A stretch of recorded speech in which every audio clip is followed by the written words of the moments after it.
Kaya sabi ng Panginoon, hindi ka pa humihingi. Alam na ng Diyos ang iyong kailangan.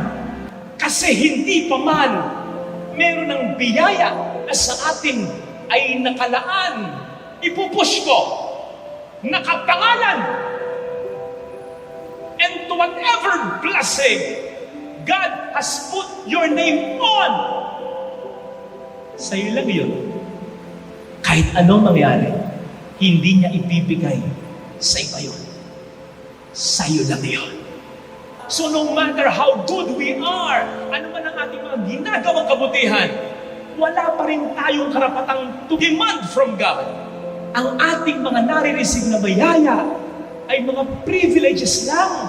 Kaya nga graces ang tawag dyan.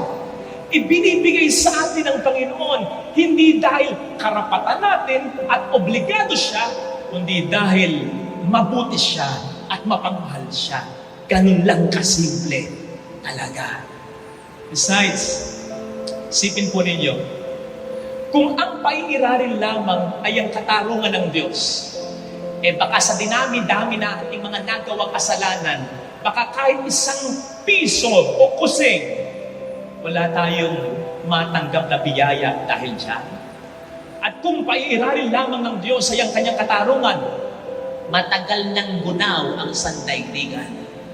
So good thing, ang pinaiiral niya ay ang pagmamahal niya, ang kabutihang loob niya. May kanya-kanya tayong biyayang nakalaan para sa bawat isa. Hindi natin kailangang mag-inggitan, ni hindi natin kinakailangang mag-agawan.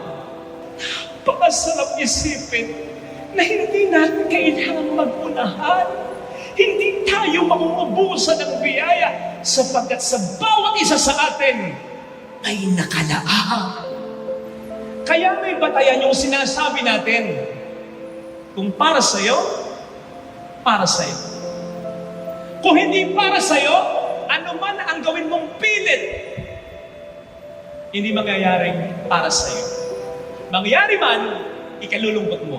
Pero kung para sa'yo, ano mang gawing pilit ng ibang tao na masulot ka, darating at darating sa'yo. Para sa'yo. Pwede kang sulutin ng iba, pwede kang dayakin ng iba, o pwede ikaw mismo magkasala, magkulang talaga.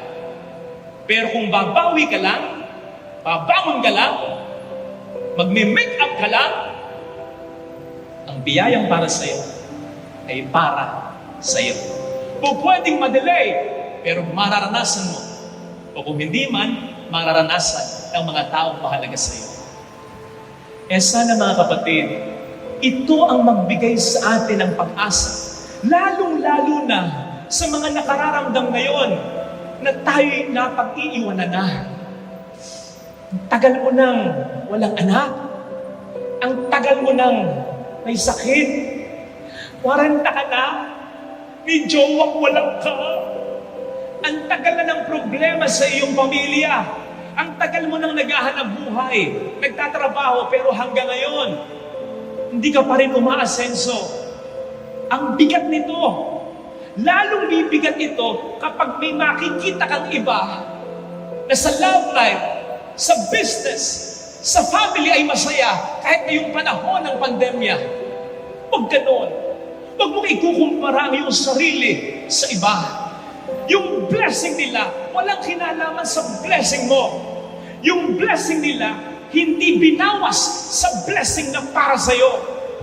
May para sa'yo. Nagkataon lang na nauna sila.